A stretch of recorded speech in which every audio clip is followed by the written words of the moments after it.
अरे जो सुख पायो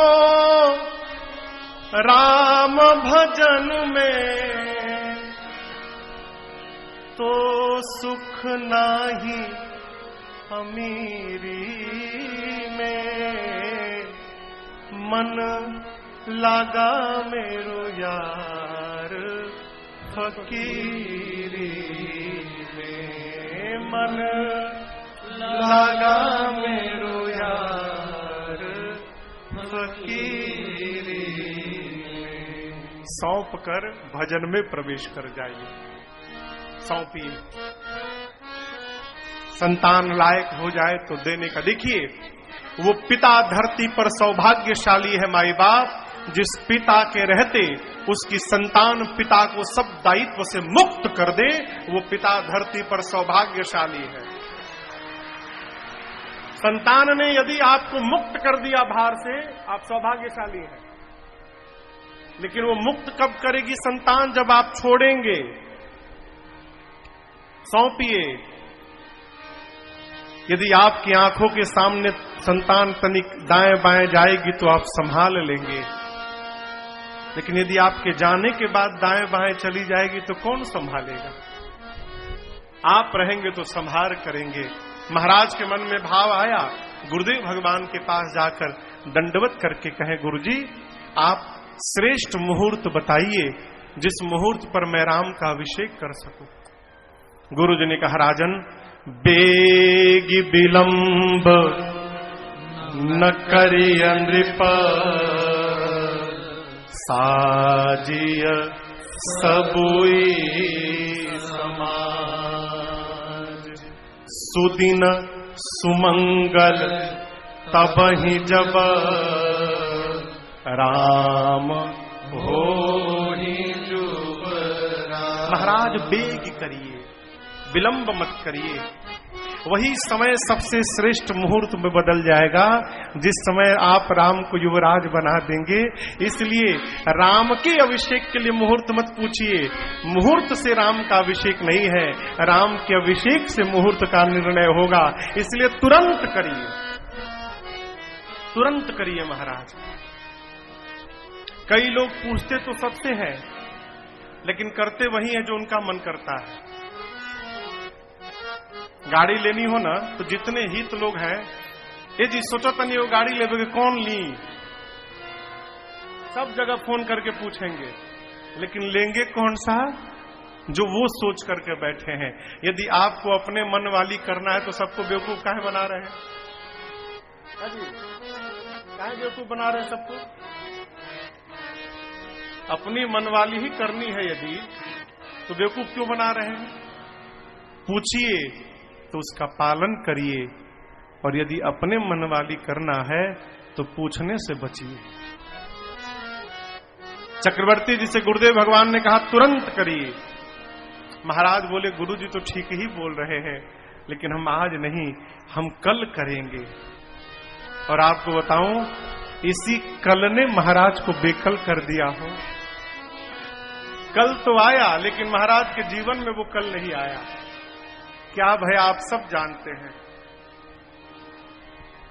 यहां पर गोस्वामी तुलसीदास जी ने स्पष्ट संकेत कर दिया है कि राम जी के बन जाने की रचना कैकेयी मैया की नहीं थी।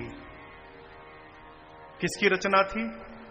कहिए, कहीं सबे? राम जी की। जैसे राम जी सुने कि प्रातःकाल युवराज बनना है, राम जी ने रात्रि में देवताओं को प्रेरित किया, बैठे रहोगे, राजा बन गया तो फिर हो गया आपका कार्य, कुछ करिए कि मैं निकलूं यहां से। देवताओं ने सरस्वती जी को प्रेरित किया। सरस्वती जी तो पहले मना की, फिर राम जी की इच्छा जानकर आई और आकर मंथरा की मति पलट के चली गई।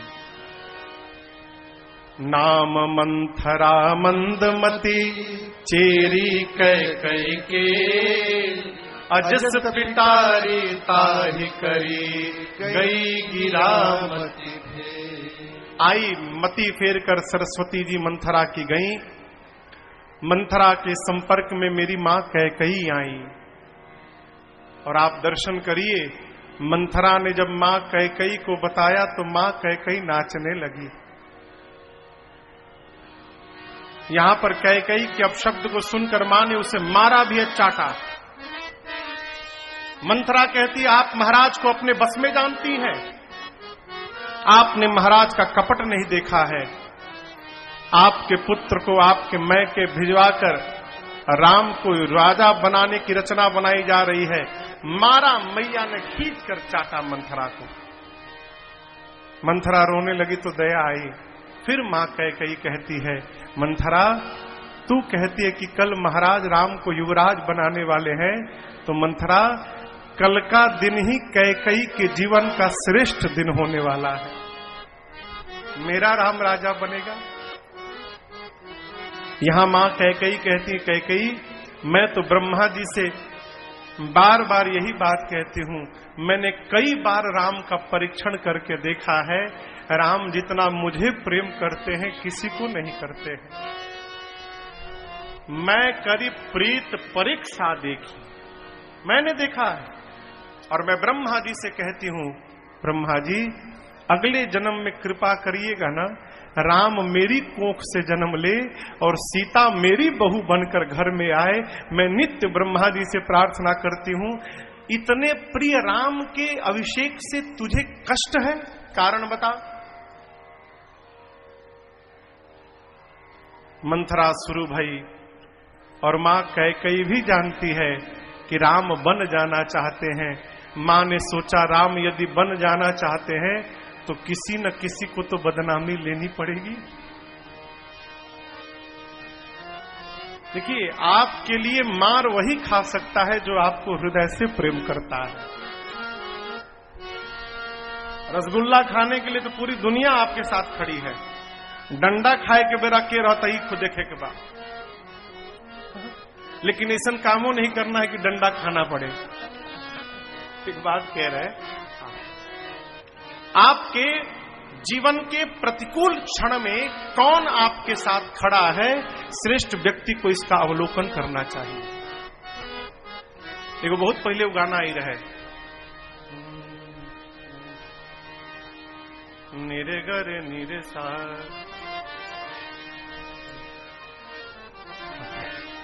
मूड उधर चला है भैरवी में। अरे कहे के त सब के हुआ आपन कहाए वाला के बा।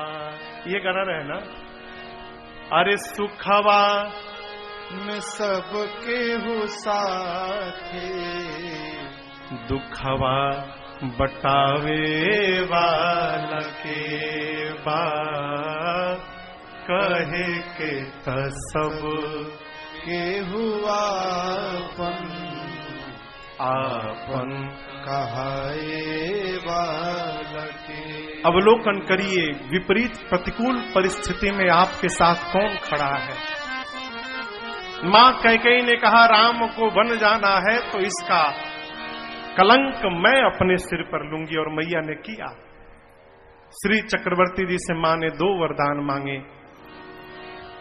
राम के लिए 14 वर्ष का वनवास और उससे पहले राम के स्थान पर अपने पुत्र भरत के लिए राज सत्ता।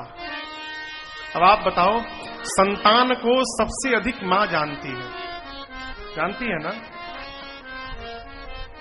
मां स्कूल भी नहीं जाती, लेकिन बेटा घर में 4 घंटा 5 घंटा खेलता है तो बेटे के हाव भाव को देखकर मां समझ जाती और कहती है, आजकल तुम्हारे रंग ढंग ठीक नहीं लग रहे हैं, तुम्हारी स्कूल की संगति बिगड़ चुकी है। वो तो स्कूल गई नहीं हो, कैसे जान गई। लेकिन मां अपनी संतान के रग रग से वाकिफ रहती है। तो क्या कैकेयी मैया भरत जी के स्वभाव को नहीं जानती होंगी? कहिए, भरत जी राम जी दोनों के शरीर 2 है, प्राण एक ही है। हो क्या मां ये कैकेयी नहीं जानती? कैसे मांग लिया मां ने? मां देखना चाहती थी कि मेरे भरत का प्रेम, राम के प्रति प्रेम कितना पक्का है, इस प्रेम का परीक्षण करना चाहती थी। इस